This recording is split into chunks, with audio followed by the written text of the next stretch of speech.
Hi, WFMers out there.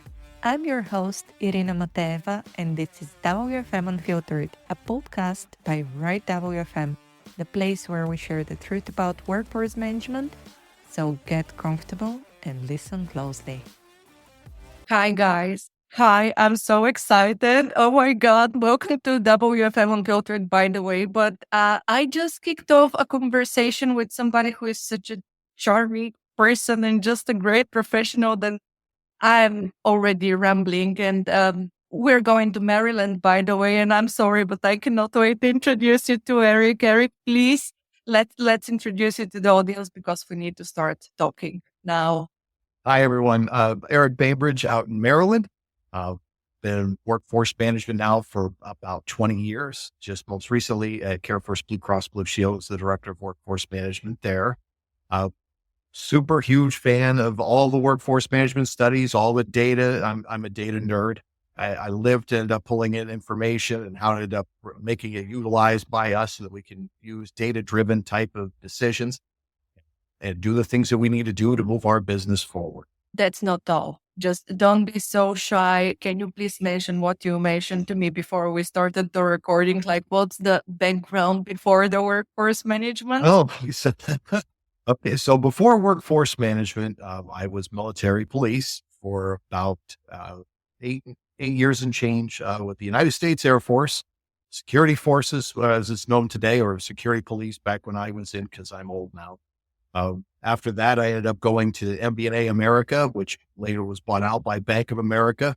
Started off very, very, very, very, very humble beginnings doing outbound telesales, cold calls for credit cards, and was moved into the retention area not too long after that. And then within a year, I was doing some supervisory work. The way that I got into workforce management, because nobody ever really goes to school for workforce management or goes, you know what, as a kid, I want to be an astronaut. I want to be a police officer. I want to be a firefighter.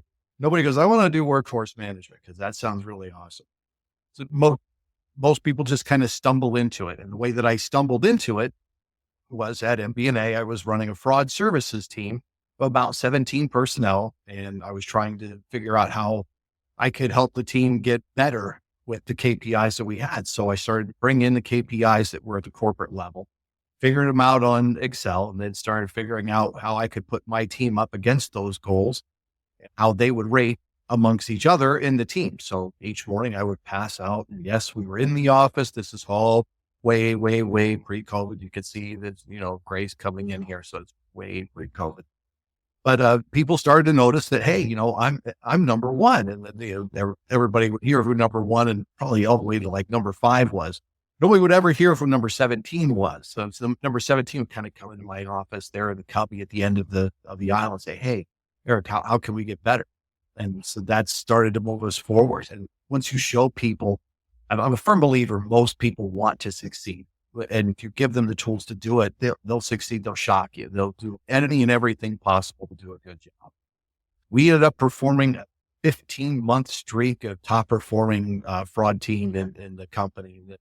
My boss decided to get me into our IVR strategies area with the fraud department. So I got to learn a little bit about that. And then I was doing workforce management, and it's like a really kind of a strange thing to be on the other side of it and go back and forth. But it turns out I kind of had a knack for it. Love numbers. Yet you have to be a bit of a numbers nerd to be able to be in this field. And you also have to like to solve problems, because that's what you do. You put out fires all day long, whether it's with what you're doing from a real-time perspective, what you're doing from a forecasting, scheduling perspective, or if you're starting to look at different strategies and how you're going to do call routing and how you're going to bring in new queues or bring in new business so that you can end up optimizing your staff. It's always something which to me is the greatest selling point on being in workforce management, because there's always something new that you get to dig into. Amen to this one. And what a background and what an interesting career changes, and how does it all come together in the end. And I don't even know how to start that conversation because we're just so diverse into your background. But because we are talking about numbers, and this is ultimately the foundation of workforce management, as you mentioned, I usually go back to the topic of capacity planning, which is something that you indicated you really, really like. And for me, capacity planning is actually that kind of middle ground where numbers connect to strategy, and we basically marry them both together, and we try to translate that to the business to see, okay, how can we go forward for here and how our operations are going to look like. But this is also a topic that a lot of people underestimate or completely eliminate from the WFM cycle. So walk me through that. Wow. I hate to hear that someone would eliminate that. In my mind, the capacity plan is the single most important document or product that the workforce management team delivers to the operations or sales teams. Without it, there's no, everybody's kind of running around playing whack-a-mole. And with a lot of industry now taking a bit of time to, train staff and get them onboarded and everything else, you're losing a lot of time by not having the right people in the right place at the right time, which is all workforce management is. Right people, right place, right time. That's the whole goal of it. And it does come under three things that you need to make sure that you're doing. And that's scheduling, forecasting, and you've got to report on it, because if you don't report on it, you don't know how well you're doing. So those are, in my mind, always those three main pillars that are there. For capacity planning, it all starts with your customer base. So how many customers do you have? Do you have seasonality? Are you seeing, and it's never a one size fits all. So whatever industry it is that you're in, you can't sit there and give a cookie cutter response for, I'll use health insurance as an example, because I did health insurance at my last job. So to say that, I'm going to say that for every 10,000 medical members, I'm going to get XYZ number of calls in the door. That's a fairly poor blanket strategy. You want to have something a little more refined than that. It works if everybody's the same age and the same demographic and in the same location. But if you have a large group of business, say that is in Washington State, like Microsoft, let's say you have Microsoft is one of your customers, and they're in Washington State, which is one of the best health states that's out there. And there are also a lot of younger folks, 30 somethings. You're probably going to have lower utilization than you would say if you had Krispy Kreme as your client.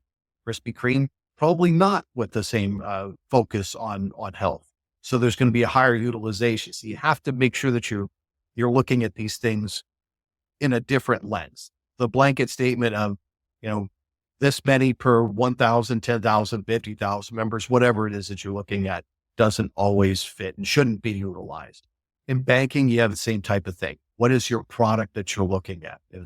I look at my product and I look at specifically jobs, like job codes. If you have those available where you can see what people do for a living, that demographic responds typically very much the same, regardless of age when it comes to banking. So if you have a CPA, the CPA is going to dig into you on everything that you do, and they're going to look over every piece of information you give them, and they're going to call you a lot more because they're going to challenge everything. A doctor and a lawyer, they're not going to call you regardless of the age. The reason why? They're too busy saving lives. So they're not going to call you as much unless something goes very wrong. So you have to be able to see what your contact rates are. You have to be able to see them by month so that you can see that seasonality, and then put everything together.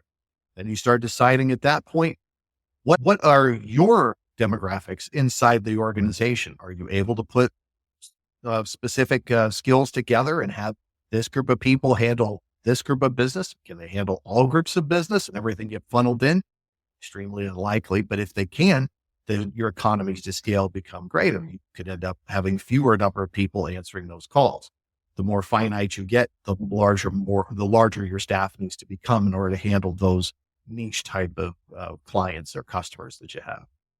That's the quick and easy version. I have so many questions, but first thing that I'm hearing, and I really like you mentioning that, because I usually keep on coming back to the same point, and I think this is one of the reasons why capacity planning fails in a lot of organizations is people do see it as purely a task of numbers. Let's say we're pulling a report and we're seeing, oh, we're getting 100 calls. Okay, let's extrapolate those 100 calls. And this is what we'll be getting every week, every month, every whatever for until the end of the year. But what you do mention is that you need to dig deeper and understand your customer base and ultimately your business. So if you are to launch new products, okay, who is responding to those products? How do they respond? What is their behavior? What would that mean in terms of interactions for your contact center? And I think this is the level of detail that traditionally WFMers do not go into. But I also think that this is why we're seeing a lot of like very senior leadership from WFM and potentially administrative roles that just prepare reports. So how do we teach WFMers that they need to invest time into learning the business in order to reflect it in the numbers? That's something that has to start at the top. I'm 100% with you. Workforce management has to understand the business in which they're supporting, or they're going to be less effective. I'm not going to say they're going to be ineffective, but they are going to be less effective.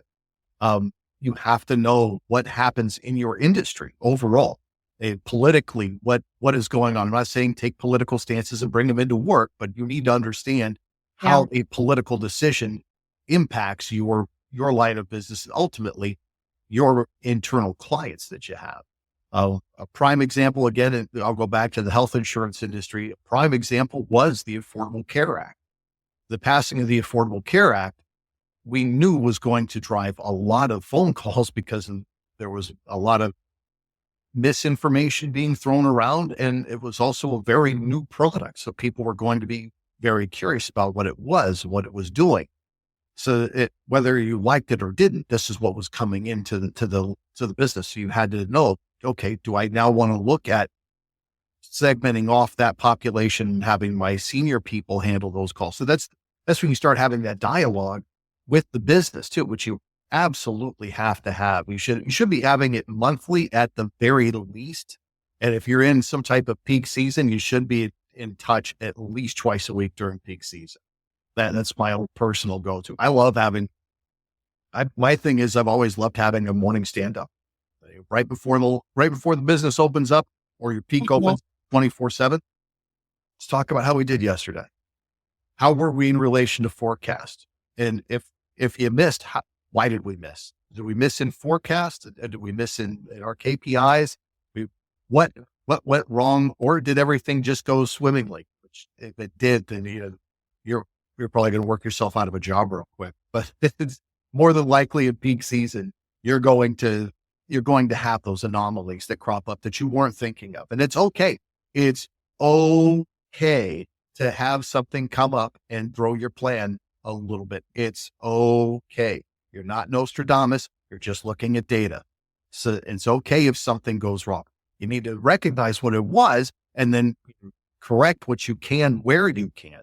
So if you have like a reserve of personnel that you're able to utilize, such as part-timers, maybe you can move them into a full-time slot for this week so we could get over a goofy email that went out saying, yeah, we just canceled all of your policies. And, that's like a worst case scenario, but how do we get some extra staff in here to kind of stymie that swell?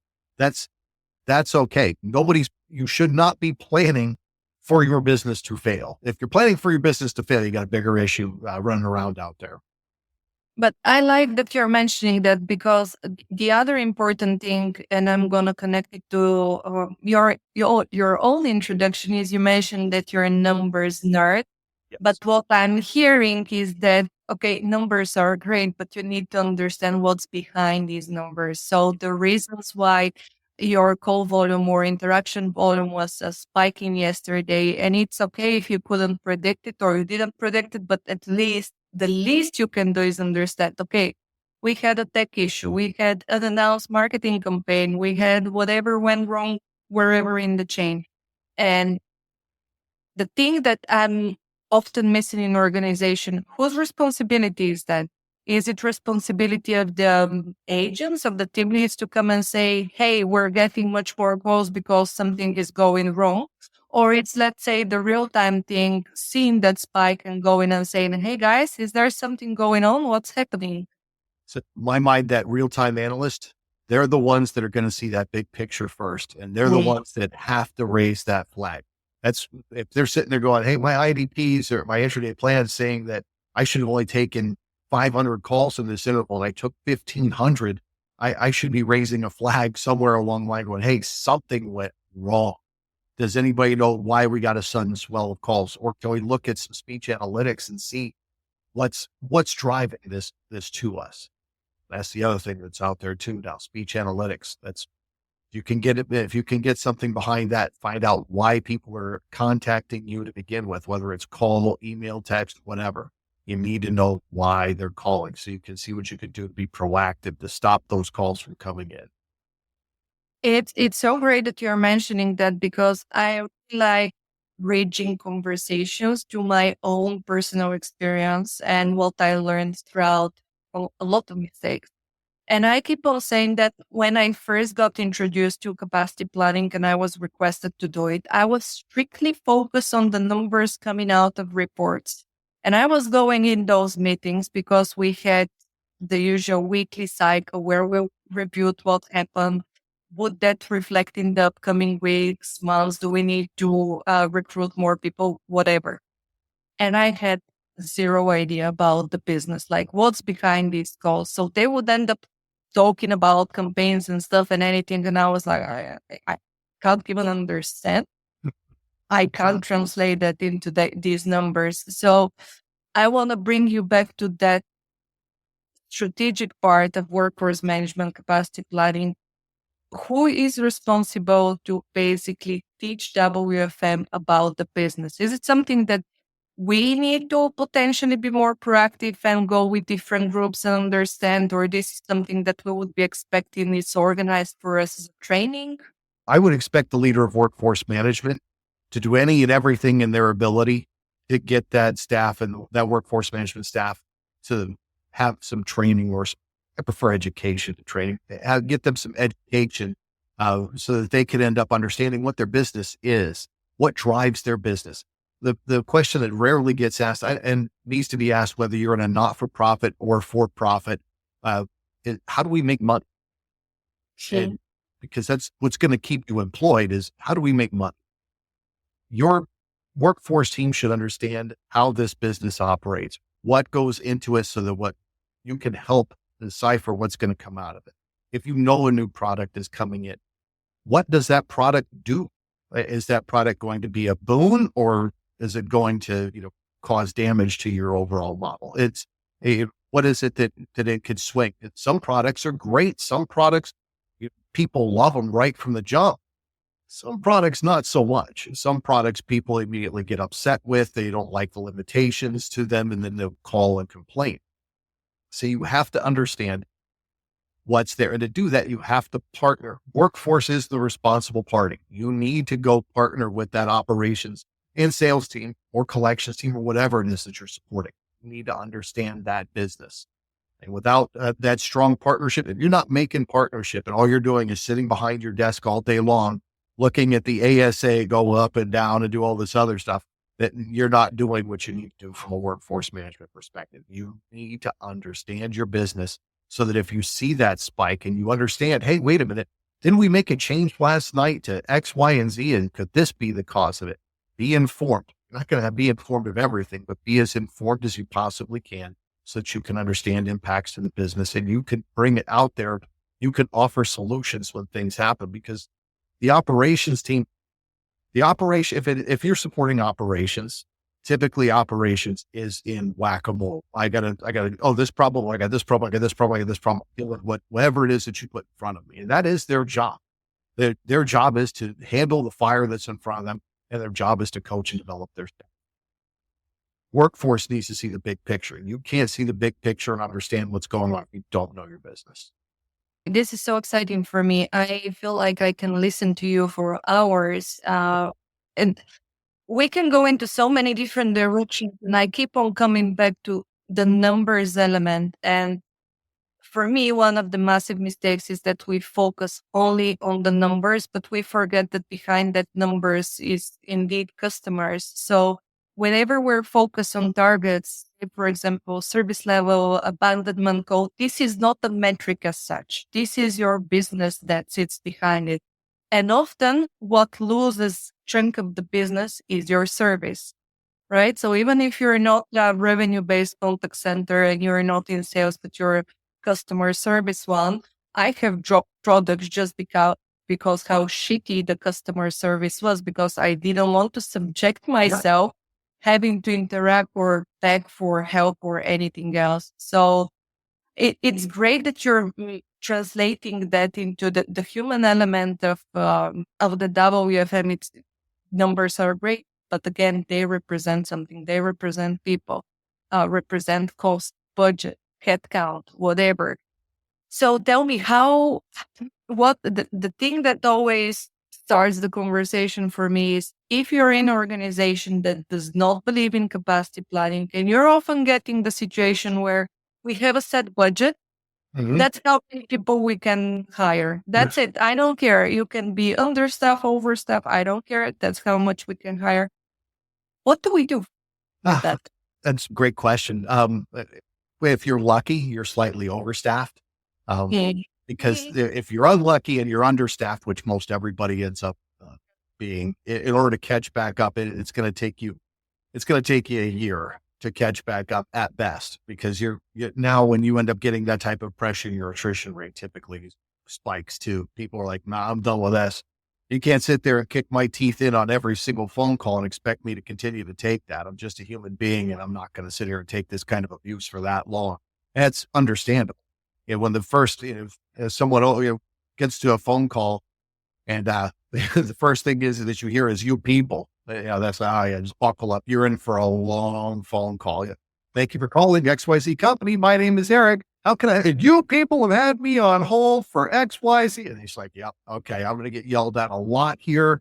And that starts off poor at that point. From it, your NPS dies, your CSAT dies, and most of all, your first contact resolution, it implodes because people. This is the third time I've called because I can't get in touch with you people. It's just everything goes poorly. I'm not saying you need 30-second ASAs and 80% service level, 30 seconds all over the place. I don't think that's necessary. I think most people have come accustomed. If you waited a minute, I don't think people are going to freak out, even up to 2 minutes. So you start getting a little bit beyond that, then it starts to get a bit excessive. Your abandon rates go up, and then you you feel that crunch and that pain. My thought is, if I get stuck and I'm understaffed, then I got to switch into a new mode of how do I deflect some of these calls? And I got to figure out how we can self-serve. So with any luck, I'm partnering well with my IT team, not just the voice operations side of it, because voice operations like wildly important, but IVRs, the utilization of IVRs right now, I think people cuss at an IVR more than like an Alexa. Can't say that too loud or mine's going to go off. But it's IVRs. They're the butt of all jokes. You just see people on TV all the time. An operator or representative, one of those things, just because they're just done with it. In certain realms, I think that they're useful and very helpful, and you can self-serve. In others, probably not as much, because your websites and your apps, those should be at a high level. If I have to call, it's because something really sticky is happening. I'll tell you, I'm Gen X and I can't stand to make a phone call into in any of the places I do business with. I can't stand to do it. So if I have to call you, you're already starting here. You got to bring me down here because I'm ticked. I'm ticked that I had to call you. I should be able to handle whatever it is I need to handle right here and now. So that leaves that customer service agent in a de-escalation mode the entire time. And what I'm hearing again on coming from you is that this is where WFM also is triggering that strategy element. And for me, again, another mistake is that if we're not having a strategy, what usually happens is let's switch the callback functionality on and have a that we're going to call the Wow. customer back when the lines are okay, but we don't have the capacity to call them back. So basically, it's a huge virtual middle finger. And by this point, yes, the clients start calling you back and yelling and preaching and going absolutely. I know a lot of companies love the virtual hold or the callback. Mm. And there's some that will actually measure the time as part of the average speed of answer when from the time that they disconnect to the time they pick back up. But a lot of companies won't. So that kind of gives you the false illusion at any rate that your ASAs and your service levels are so much higher when they're really not. The customer experience is not good. If, I hate the virtual hold technology and the callback. And here's why. Essentially, what you've said is, thank you for calling us. We know this is a convenient time for you. It's not for us. I'll call you back when it's convenient for me. And Mm. that's not the message you want to send to your customers. That's especially in a sales environment where it's your prospects. Hey, I know you want to do business with us, but hold on, I'm busy right now. I'll get back to you when I can. You need to. That's one of those immediately. We got to do better. We've got to do better. What can we do to get ahead of this? And I know that, that when you look at C-suite and senior leadership, they see these things like as a win. They're not. They're not. You're not thinking of yourself as a customer. And you think of yourself as a customer calling in. And that, by the way, shout out to my old MBA peeps. That was exactly what our model was. Think of yourself as a customer. That's what kind of drives me with all of this now. The workforce portion is just, I want to get you in and get you to the right person without a Yeah. long wait. Because I don't want to add to your frustration because you're already frustrated because you had to call me or text me or email me or whatever the case may be. But I want to get you to the right person, whether it's through strategic routing or in certain cases, bullseye routing. I don't know if everybody's aware of that one that's out there with NICE. That's one of my personal favorites that you could use those types of things. You can use those types of things to, get people in a spot where you need them quickly. I guess we're not talking about NICE at this point. No, we're not advertising. But Genesis has it, Five9 has it, all of them have it. All the Ds have it.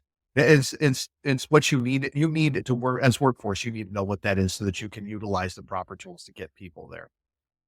Once you get them there, then that's that handoff. In order to make sure everybody understands, though, gets the whole thing level set. When you go to set up your capacity plan, my model has always been, I would get my sales projections because I'd have to work with my sales team because I got to figure out what my membership base is going to look like month over month. So what are you expecting to see coming in the door by market segment or by product type or whatever the case may be? I get that. Then I can give myself some type of hit rate off or contact rate off of what I'm looking at with those particular numbers. Then I'm going to start talking I'm going to list out all of my assumptions. A whole tab on that capacity plan should be all of your assumptions. AHT, adherence, conformance, shrinkage, occupancy, all of those things need to be there. And then you need to be able to sit down and articulate those with the business and have the business buy in. If you want to have a problem with getting your capacity model blessed and move forward and have it sit in front of the CFO and say, yeah, we do need to hire to this, you're going to need to have a lot more people than just workforce management on board with it. You need to have your operations, sales, collections, whatever it is that you're supporting, 100% behind you on this. And if you get that, I don't believe you, I don't think this is right, this is some voodoo magic, Erlang, I never heard of that. Who's AK Erlang? Never heard of that guy. Then, okay, who do you trust? Do you trust a finance person? And the way I found too, if I can get someone from the finance team to take a look at the model and explain exactly how Erlang C and Erlang X work, that buy-in comes into play. Now you're sitting there providing a very solid model with a forecast at any rate there to all those parties. The way to further instill confidence is not just have the model with the forecast on it. And I set it up where my January column is my actuals and then my forecast. I want to see looks like right next to each other. I want to see what all these pieces are that are coming together. My age T, my adherence, my conformance, my shrinkage, whether it's on phone shrink, off phone shrink versus leaves and things of that nature. I want to see it all right there. And if we've had a spike, what happened? Well, in 2020, we all kind of know what happened. We had a spike in our overall lead utilization because there was this weird COVID thing running around. So went through the roof, but our call volume also dipped because no one was calling in because you couldn't really use health insurance at that point. So it's, those types of things. That's when you're going to come back and have to explain. And it should be a monthly explanation. Why did we miss? Why is our forecast off? If you could tell me as a workforce analyst why your forecast is off and have that list there, I'm okay with that, because then it also means, maybe for future use, I don't use this month more this 2020. Personally, if anybody's using 2020 data or 2021, I think you should scrap that. 2020 is the COVID year. 21 is the correction to it. I'd scrap both those years and not utilize those in any of my models. But you have to be able to explain those types of things, and it's okay. It's okay to miss. As long as there's an explanation, it's okay to miss. Everyone should understand what your assumptions were walking in, and then you should end up being able to explain why the misses occurred if they did. This is a great way to wrap the conversation, and maybe just to get your final thoughts on the part that I keep on speaking with people that are absolutely terrified of walking in a room and speaking to senior leadership and being challenged by, I don't believe that, or you're wrong. And somehow I'm getting the feeling that they take that feedback personally and translate it as criticism to their professionalism or character assassination or something. So give me some advice. How can we tell people that this is not, no, this is the job of senior leadership, is to question, to challenge, and at some point, if you have good explanation, it is okay. Yeah, absolutely. And you're spot on. Senior leadership, your CEO, CFO, COO, all of those folks are supposed to be questioning. They're supposed to be poking holes in it. In truth, it should be even further down the line. It should be holes should be poked in all the way up the chain, up until you get everything finalized. People should be asking questions, probing questions. It doesn't always if it's just I don't believe this, then okay. What don't you believe? I don't believe we need that many people. Okay, why? Why don't you believe this? I've shown you why I think we do. Tell me why. Tell me where the assumptions went wrong. And again, we have that list of assumptions, and you're putting that out there first to everybody so they can see this is what your model is based on. Then they can challenge those assumptions. That's fine. If a CEO comes in and says, no, I'm going to decrease our overall average handle time, and we're going to increase our adherence because it has been, I'm just making this up off the cuff, but this is something we haven't monitored very well. We haven't worked on as from a performance management perspective. We're bringing it back. So I want to make sure that all that comes into play. Okay. What's the new goals then that you're putting out there? What is it that you're going to do so that we can look at, do I need to decrease AHT by 10% month over month? And what's your plan? And then that way, okay, now I can put that back in the model and I should be able to kick that off quick and easy. Once the model's built, you should have something there that does give you those levers that make it really quick and easy. Because if you show a C-suite or your VPs or whoever, hey, if I adjust by 10%, here's what you gain back from the number of FTE. If it goes the other way though, because you brought in something where you want someone to spend more time with one of your customers, whether you're trying to get that first call resolution or first contact resolution up, and it's going to take longer, then okay, we build that in. You need to be able to show them that. And when they can play with that in real time, that kind of builds their confidence too. So they see that, oh, okay, the number's doable. But it's you have to be ready to be challenged and you have to take emotion out. It's just the facts. You're looking at just the numbers that came across your desk. Erlang X would be a great example, right? So if you say that you're getting text messaging and you're doing chats and you say, you know what, I don't want it to be 1-to-1 anymore. I think you handle up to 5. Okay, here's what that does for your staffing needs. But this is, again, everything is set. So if they want to challenge something, here's what you can challenge. The numbers, the math that comes out on the other end shouldn't be in question, especially once you get finance on board, that they should be able to sit there and deflect a lot. No. We vetted the formulas and the volumes. That should be fine. But the assumptions can always be and should always be challenged. If you think that things are going to be lax, there's no business that's going to sit there and accept status quo. I don't know what to say, Renan.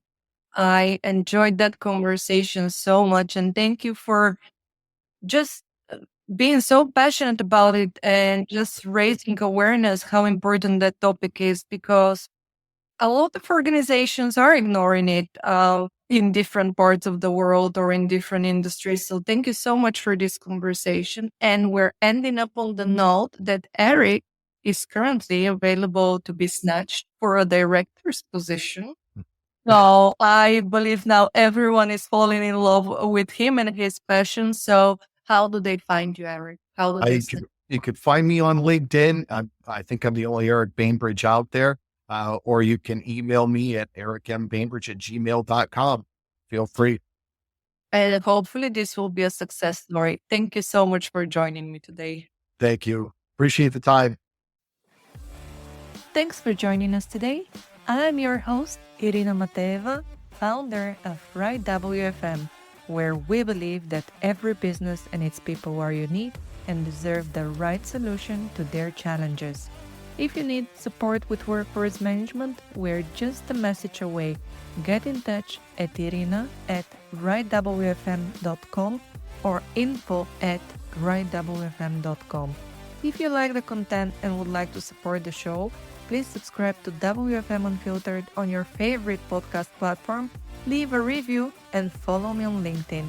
You can also show some love to our great sponsors. For more information about them, check out the episode notes. This is your place for real WFM, so to suggest guests or topics, get in touch at irina@rightwfm.com. See ya!